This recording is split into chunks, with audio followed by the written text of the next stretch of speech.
Okay. Hi. We missed part of our Hi. intro. Okay.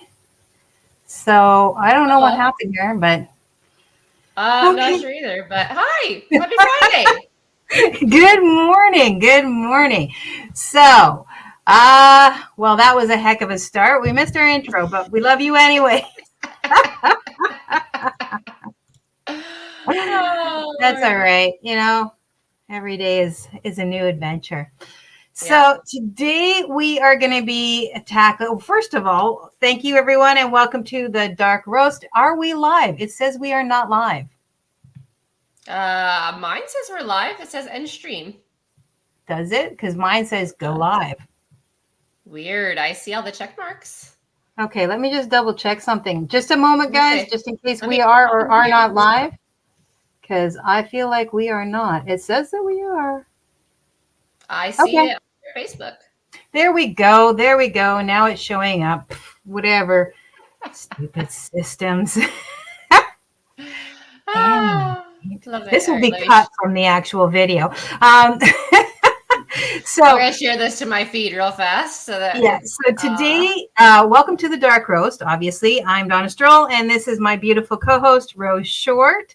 And today we are going to be discussing community and your brand and how to build a community around your brand. We're first going to discuss the whys, and then we're going to offer some hows to get that done. Yes, because we're awesome and helpful like that. Facts. These are facts, right? We want to be awesome and helpful. That's sort of our goal. Yes. All Yes. right. So are you all set up? Yes. Okay, so the first thing is first thing on the why is what's the purpose of building your community? Like, why are you going to do it, right? So like it's offers it's so that you can offer support and also get some accountability both for yourself, I think, and for the people that you're trying to help with whatever product it is that you are trying to market, whether it's a service or it's coaching or it's an actual physical product. Whatever you're building your business around, it's a way to help your customers gain some accountability. So how to use it properly, any kind of things that they need like that. And also just support, right? How to use it. Sometimes we just need that support. So, Indeed. And it's great for knowledge sharing too, right? Like members can learn from each other, but sometimes you have something new that pops up and you haven't quite put it into an email yet, or you're working on putting it into a newsletter to blast out to your email subscribers. But a community area is a great way to be like, hey, we have a new theme coming, or like, hey, I want to give you guys early access because this is super exciting.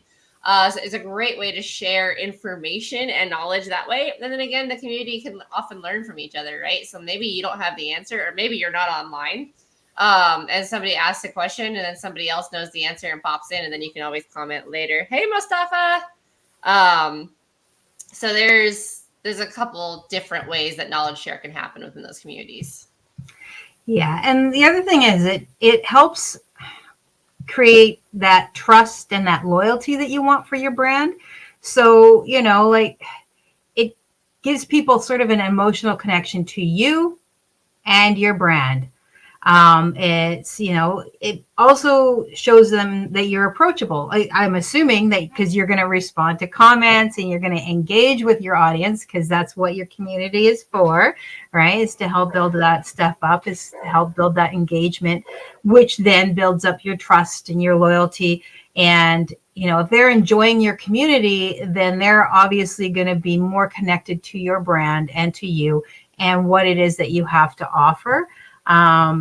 And it also creates some longevity, right? So maybe you offer something that's not in their wheelhouse. They're not just going to completely ignore you if they're in your community. So that the next time you have a different offering, maybe that's the one that they are going to latch onto, which if you don't necessarily have a community, they might not see that offer, or they might not have that connection that's necessary to bring them back into your fold. Yeah. And it also becomes a space for feedback and growth, right? So maybe you think that whatever it is you offer is the greatest thing in the world, and then you start getting feedback and realize that there's a key part you're missing. Yeah. That's where feedback is always so important. And then you're never going to get better if you're not asking questions and continuing to learn. And so, especially if you're getting started in the online space, a community of online entrepreneurs can be a great way to get questions answered and grow as well. Now, do keep in mind that it's also going to put a target on your back about people trying to sell you their coaching or their product or whatever it is. So, of course, don't just jump on every offer that comes into your inbox. But that's where it becomes a great way to learn what not to do as well. Yep. And when you have a community, you can also control some of that. Unlike your page where you put up a comment and somebody just drops their crap on it, you can actually limit some of that, and the way that you also get to limit who's in your group. You can take all comers if that's how you want to do it, but a lot of times having it be private makes it a little bit better. And then community brings value to you, right? So, it elevates your authority. If you have a community and you start really building it up and providing the information, and you build up your community and make it a good one that's active, you're seen as the expert, right? You're the person that they're going to go to because they're already in your home, right? They're already in your dial pad. So, it's like, oh, I need to know this. They're going to go to you because they've already got your community and they see that as being something that's a valuable resource to them. For sure. And it can boost your engagement too, right? Because oftentimes people that end up in your community will become friends or followers with you if you're building a community on Facebook or Instagram. And then, they're more likely to go and comment on your posts or react or, anything that's going to show the algorithm that like, hey, what this person is saying is catching attention. And that can help boost your organic growth as well as just overall help your standing within the social media platforms. So especially with Facebook, if you're getting the performance bonus, that can really be a great way to skyrocket that performance bonus because whoever's in your community already knows that you're offering valuable insight. And maybe they're also liking the insight into your life that you're posting a little bit more on your page versus in the group itself. Yeah. And another thing that it does is it allows you to sort of do pre-offers. You get, especially, if your community is private, only the people who are connected with you or whatever, you can do exclusive offers or upgrades or pre-sales or, discounts, things that you don't have to give to everybody, that you're only going to give to your group. And that's going to make them feel more special, right? Obviously, because they're going to get that is also going to give them a reason to stay connected with you. And it also gives you an opportunity to pre-screen save maybe some of your offers. If they don't necessarily, maybe they're not hitting the way that they're supposed to, right? You've got they can be like your beta testers for certain things as well. And for that beta testing, you're offering them something at a lesser cost to them or whatever. So yeah, for sure. For sure. So why build communities, right? Like last year, everyone was talking about like, oh, Facebook groups are dead, blah, blah, blah, blah. And of course they're not, which is everyone freaking out like they always do. Panic. Right? The next big thing, shiny object, let's go. Uh-huh.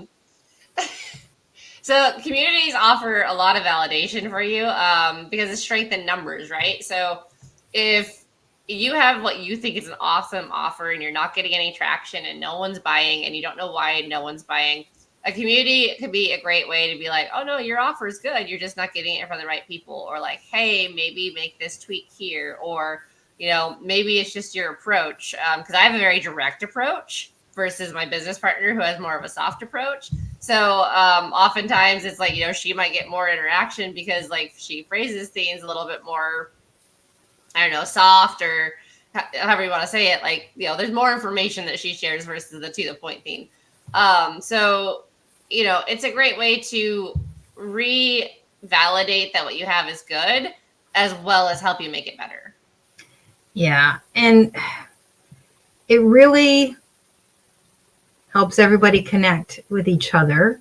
Because you can, if somebody's coming in on your thing and then somebody else comes in, then you've got your group encouraging. It's like you've built your own cheerleading team for everybody to help them, to engage, and, oh, you're doing great, or that's awesome. Like, say you've got a weight loss program, right? Whether it's a supplements or an actual physical program, or say you're, you run like some sort of exercise coaching system, right? Having your group, your community, everybody's going to be feeding each other. And so when they post about their progress or their successes, whether it's, a non-scale victory or a scale victory or a measurement victory or whatever, that's going to help feed them. That's going to make them boost them up. And then they're going to have that genuine, I love this place and I love these people and I love this program, those feelings, right? And it's also going to help increase engagement instead of just on a single post. A single post is here and gone, right? Whereas if you have a community, you can separate those posts out and you can have like your headers where people go and they're consistent. They're there all the time. So it's not just scrolling away into the ether. Yeah. And a lot of times, you're not getting that kind of support from your friends and family. And so it's super, super important to have an online space where you are, right? Yeah. Because sometimes, when you start to get healthier, like your friends and family will try real fast to drag you down because of their own associations with food or food guilt or anything like that, or, inability to separate from alcohol or whatever it might be. So having that online support structure can help you stick with it, whatever it is, just because then you're getting positive enforcement and hopefully cutting out the negative.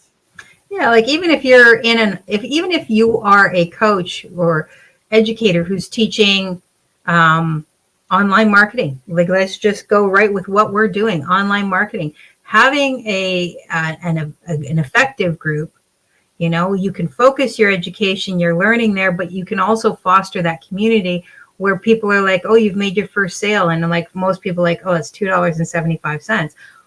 Who cares? You made your first sale. That's a huge hurdle. And your community is going to be there to say, that's amazing. Good for you. Or the first time you posted a reel, but you've never done it before.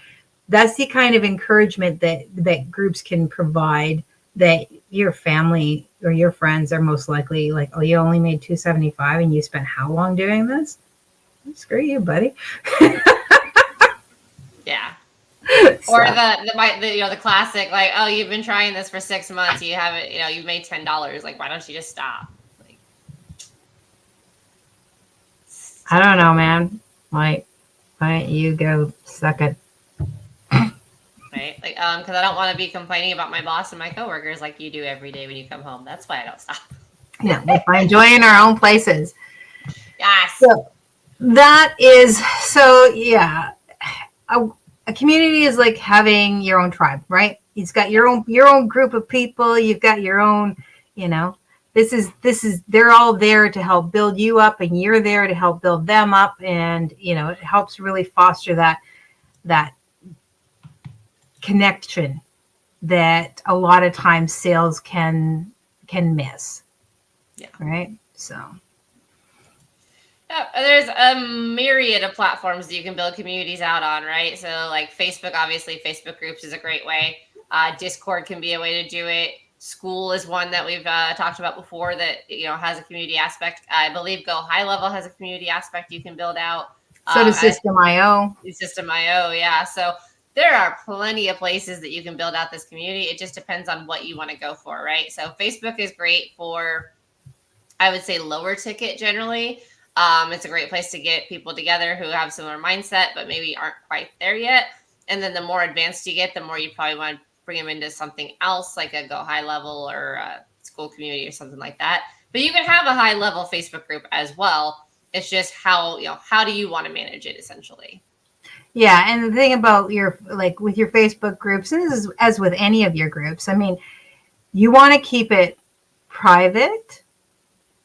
And you want to have some questions to narrow it down, like, who's going in. Facebook's going to require that more than like your Go High Level or your school or Udemy groups, or, even for your Discord or, Voxer or whatever, because Facebook, everybody has access. So like anybody can search it up. Whereas those other formats, it's definitely going to be an invite only, right? So usually like they've paid for something, or, they've opted in a certain way to get into those communities, especially for education and stuff like that. So yeah, and it's typically more palatable to people to pay for a group that isn't on Facebook. I think it becomes a paid group on Facebook, people get a little bit of a sour taste in their mouth. it's because Facebook is very free, right? I mean, you can pay for a lot of things on Facebook. You can pay for your validation or your ads and all that sponsorship stuff and boosting your reels and all of those things. You can pay for those things on Facebook, but most people are utilizing it as a free platform, right? Free platform for access to information and all the rest of it and entertainment. So when it comes to paying for a Facebook group, I think people just don't see it as that kind of a place. But if they are going to pay for your program, they feel like they should have access to something outside of Facebook, right? It's sort of a double-edged sword. So I think that makes the difference there. And then you can also do it on your website, right? Like, so say you have an actual website, you can also create a community there. Oftentimes that's going to look more like a forum board, but you can have your topic headers of, your main key conversations, and they can be pinned so that people can go in and do those kinds of things. So community is just going to look at however, whatever works for you and for you, whatever it is you're trying to promote. Yeah. And that you are okay being active on, right? Because you don't want to build a community that you're never in. And like I never really log into Discord, so I'm not going to build a community on Discord because I'm not familiar with it. Yeah. Yeah. Make it something, and while there's probably 1,000 different options out there for your communities, try to think in terms of what your customers are also, your clients are also going to want. Because she's listening to dogs chew things. I know it. But no, that's cool, because if you are dealing specifically with Facebook users and, that's all they know how to do and that's all they've ever really done, trying to get them onto some new platform that they have to download onto their phone or their computer, they might not be willing to do that. Like, I have Telegram, I have Voxer, I have Discord, I have, Facebook. And so I have all these different things, but the reality is if I could get them all into one space, I'd love it. I would rather not. Like, I get the ones that are like WhatsApp. I'm like, no, that's one too many for me. I've done too many. Well, and do your research too, right? So like Telegram, Signal, the one you just said that my brain is WhatsApp. Those are often associated with scam artists as well. Yeah. So you don't want to be building trying to build your community on something that is well known to screw people over. Yeah. And that doesn't mean that every community that's built on those programs is a negative one. It just means that you have to balance whether it's, most useful for you or not, and whether it's going to have that taint to it. Yeah. And then be very clear on what your community is and what's allowed and not allowed, right? So like I have 2 different ice bath communities on Facebook. I have a private one that's open to, pretty much anybody that meets the parameters. And then I have a second private one that is only for people that are in our challenge. And, in the one we allow marketing, we allow, as long as your profile is more than 2 years old, pretty much it's self-regulated. If somebody, reports a post, then we'll review it, but we let the members regulate it essentially. With the other one, it is very clear, like you cannot invite anybody to this group. This is only for the challenge takers. Like this is what's expected. And so it's really, really important that you set those rules early, because nothing's worse than having a group and not setting the rules and then having to go back and change the rules, because inevitably there's going to be some kind of pushback, which is fine. You can remove the people from the group or however you want to go about it, but just make sure that the purpose of the group is very, very clear. Yeah, which makes sense. I mean, if you don't know your purpose for the group, how are you going to make sure that it actually follows the direction that you want or feeds the needs that that your customers have, right? If it's just willy-nilly and whatnot. And people think that, oh, I need thousands upon thousands of people in my group, and you don't. What you need is engagement, right? You need to make sure that the people who are in your group are engaged. And that's going to take some work, right? Because people lurk, right? I'm a lurker. I am the worst. I'm not going to lie. I have groups that they probably would never know that I'm actually in it because I'm always lurking. I'm always, I want to see the information, but I don't necessarily want to communicate. So you have to try and get that engagement up. And sometimes that'll be a little bit of a slow start, but that is, you can have 50 people in your group, but if it's a really buzzing group, that will grow, but it'll grow in a way that's maintainable. Because, having 10,000 people in your group, but only 2 people ever actually respond, or everybody's just posting for their own good and has no value, your group, it might as well be dead anyways. Yeah, I left a lot of networking groups for exactly that purpose, is people were just, doing the clickbait posts or the follow for follow, which is never a good idea and I never do, or just, drop your offer, then it was just a spam of everybody's offer and no real value. So I've left a lot of groups like that where it's like, okay, there's no actual value here. This is just, let's maybe try to help each other out, but they don't ever engage. Yeah, it's like where everybody votes for themselves. Yeah, exactly. And then value, right? Like this, we talk about this all the time. Like if you're going to have a group that focuses on a specific niche, like offer value.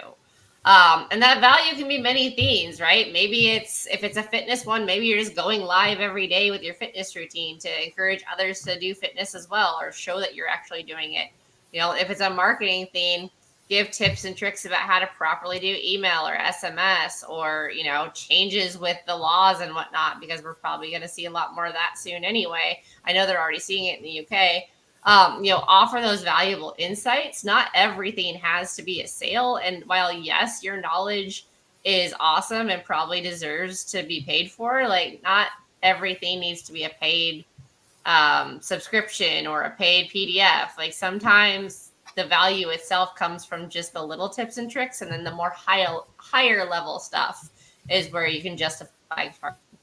And that's exactly what I was going to say, is like, just because you're offering value, your information, doesn't mean that you have to go into the deepest, darkest dredges and provide like a 2-hour, 3-hour webinar on the whole process. You can give the overview, and then if you want to build something out from there,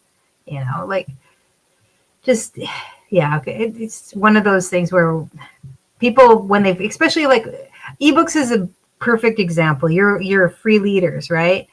Your freebies. A lot of people do an ebook and it's massive, or they do like a 2 or 3 hour, 3-day masterclass, and they don't charge anything for it, and they get all this information, and it's just overload. You're giving it for free. So give them the information, but you don't have to get into the deep, dark dredges of the information. Just remember to scale it back a little bit, but still be valuable. It's the appetizer, right? Like the group is the appetizer. You're sprinkling in the taste of stuff. You're not giving them the full dinner. Yeah. I like that. That's good enough. I might be hungry. That might. And so, and that goes back to, and then that comes around to your members leading some of the interaction, right? So you're going to encourage them to share their insights, share their opinions, share their thoughts, and make it a safe space for them to do that, right? Like you get some places where they just cut you off right off the bat. But if someone has a complaint, or they say, you know what, this could be better, like as long as they're not being rude or harmful to other people, then, it's okay. That negative feedback, or that feedback that's not necessarily, hey, you're the best, is good to have, especially if there's like, hey, I'm having a problem with this, and 3 other people pop on and say, yeah, you know what? I also am having that problem.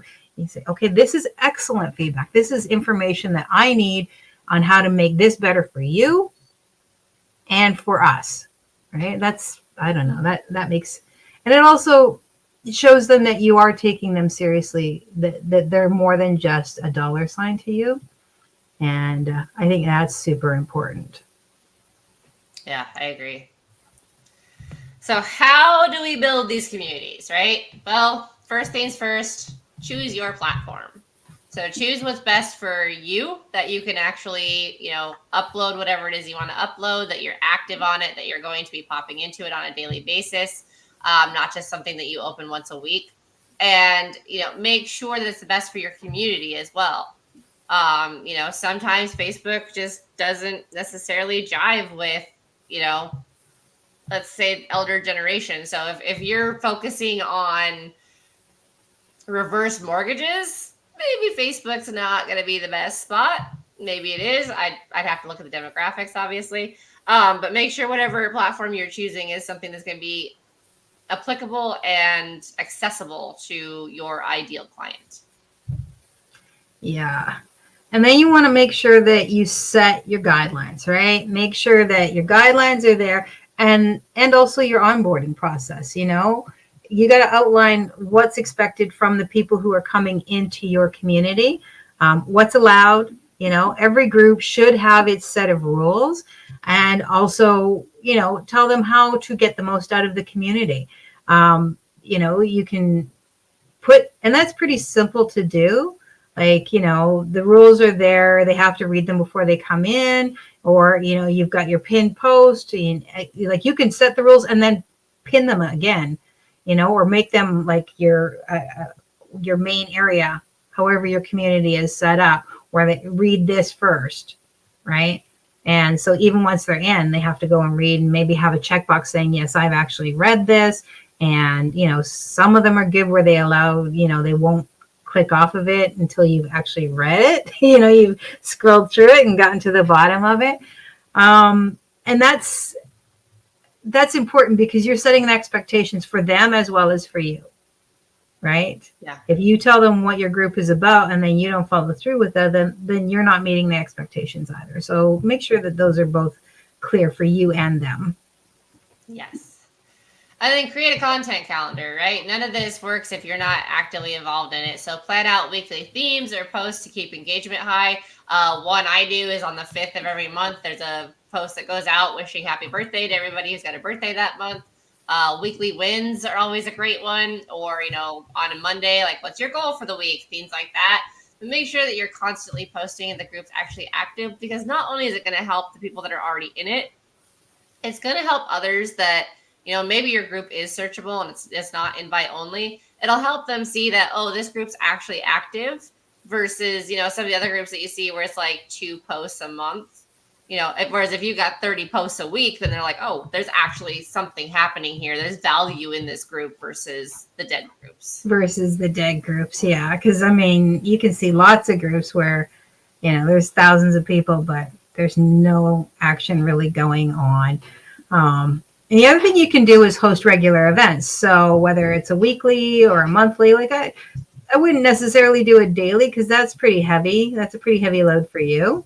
But maybe like a weekly or a monthly live session, or a masterclass, or an interview, or, maybe somebody like if you're a coach, maybe you just do like a hot seat coaching call, right? Where you just pick people who are there, and answer some questions for them, or provide some one-on-one support for them that the group can watch, because maybe they have the same question, but they didn't want to answer it, want to ask it, right?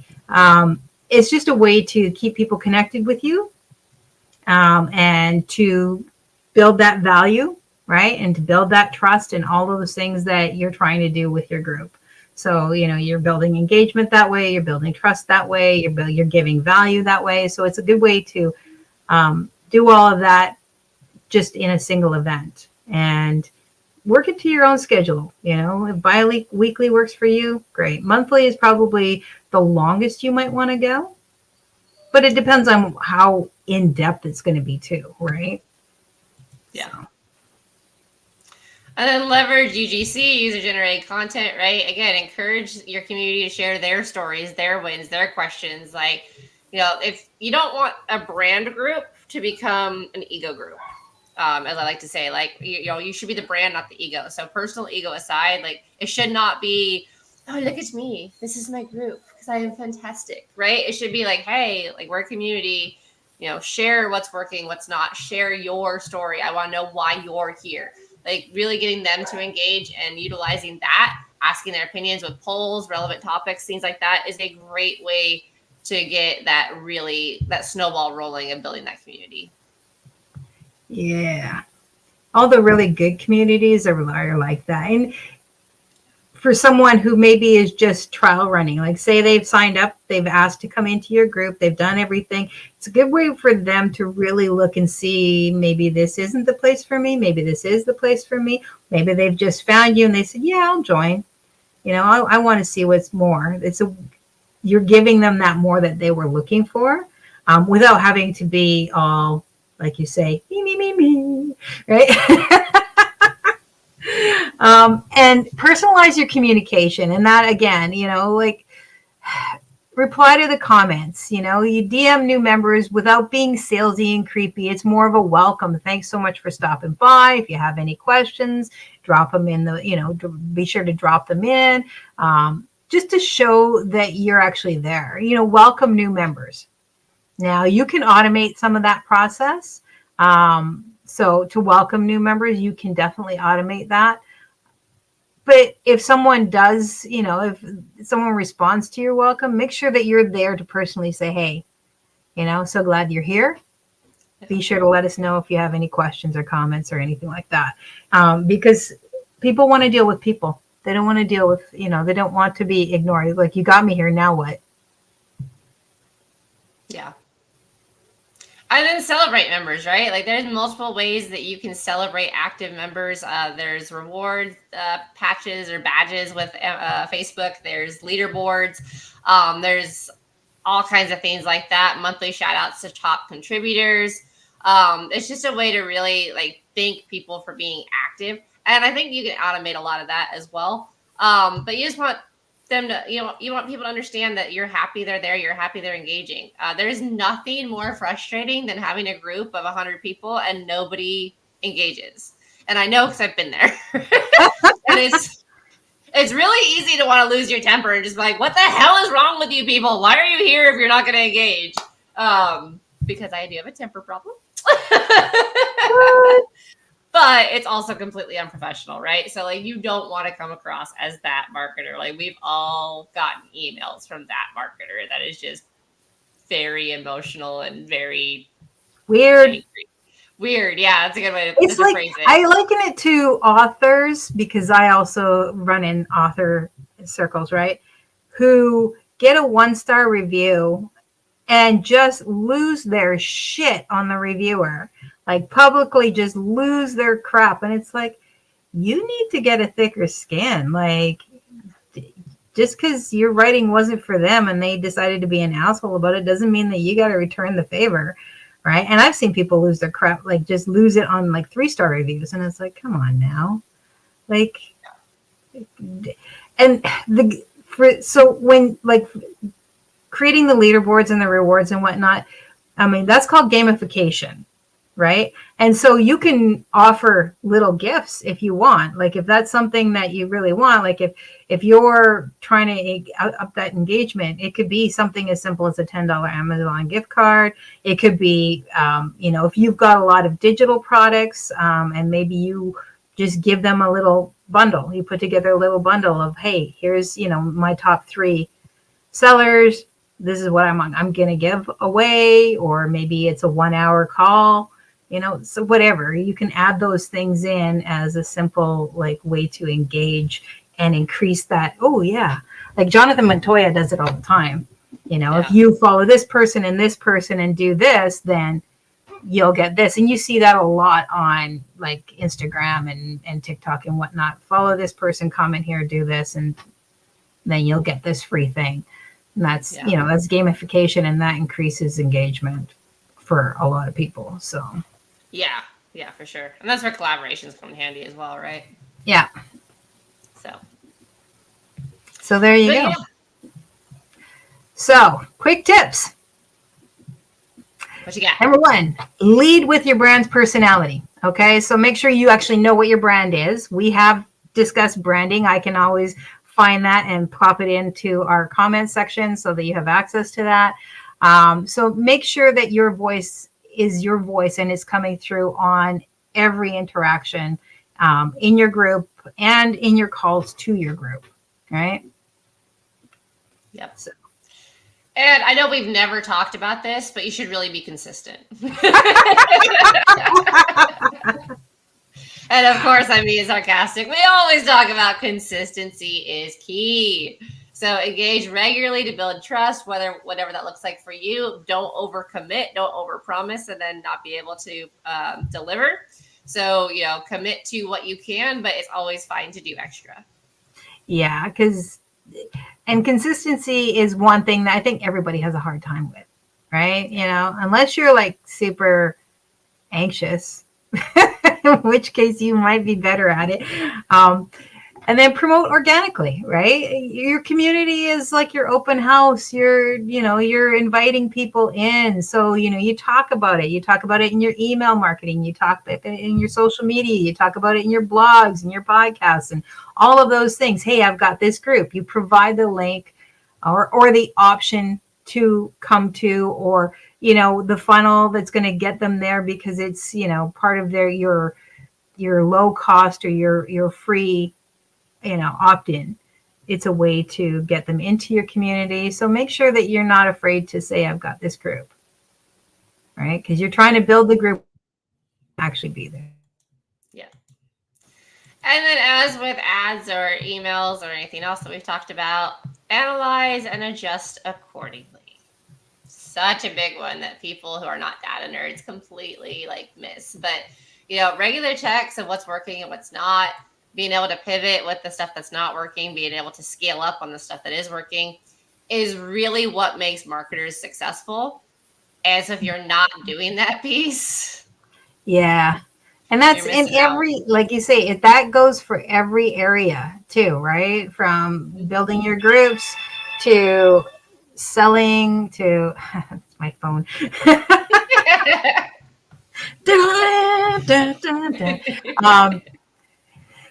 Yeah, spooky organ. Love it. My ring call. I said no, go away. They're very determined. This is what happens when you put your phone number in an opt-in page and they're relentless. They don't like it. By the way, this is what gets me not to buy. If I've hung up on you once, do not call right back. That's so rude. You can send me a follow-up email and say, hey, would you like to schedule a call? And at that point, leave me alone, because if I don't want to, I won't. But that's me. Marketing techniques I do not appreciate. But yeah, so the analyzing comes in every area. Even if you are strictly doing videos, you're doing your short videos, you're going to analyze what's working in your calls and your headlines and all of those things to make sure that it's working for you. So yeah, it doesn't matter what it is. Just make sure you do that. Research is helpful. Always. All right. So next week. I love next week's. So we've decided that we're going to get a little bit more technical next week, and we are going to discuss affiliate marketing contracts and the fine print, so what you need to look for before you sign up, and the fact that you should actually be reading those contracts, because I think a lot of people forget, or they just want to get through to the end. Right. And you don't want to do that. It's not safe for you. It doesn't benefit you. And there might be stuff in there that just isn't going to work for you. Right. So. Yeah. Some of them try to determine your posting schedule and whatnot, or how often you mention them and things like that. So if you're not ready to commit to that level of cheerleadership for the company, don't do it. Yeah. And others will limit what you can actually promote. Mm-hmm. Or how you can promote it. Yep. So just we'll get into all of that next week. But yeah, so next week is contracts and fine print, the fun nitty gritty stuff. So there you go. As a realtor, I love contracts. Shock and awe. Awe and shock. I'm one of the few people who tends to read the terms and conditions when I sign up for something. Just because, I've seen stuff like Spotify when they updated theirs and basically claimed ownership of all the authors or the artists' work. And like, were just super rude about it. And it was like, whoa, wait a minute. So yeah, also, that'll be part of it as well as, checking when they change. So anyway, these things happen. So next week's gonna be awesome. Be there. Yeah. So if you got Mountain Standard Time. Is it 600? 7. Yeah, I thought you said it was 600. I'm like, wait, that's too early. We're going to be 10 o'clock here on the east. 10 on the east. So, any rate, if you thought this was helpful, if you had, gained some insights or whatever, or you just think we're awesome because we are, make sure to hit that subscribe button, drop us a like. If you have any questions or comments, be sure to drop them in the comments section. If there's anything you'd like us to talk about, again, drop that in the comments section. And we will see you next week. And till then, happy Friday. And share us with anybody you think could benefit from what we talk about. Absolutely. I forgot about that part. Share us, love us, give us away. Have a good week. All right. That's it for us, guys. Bye.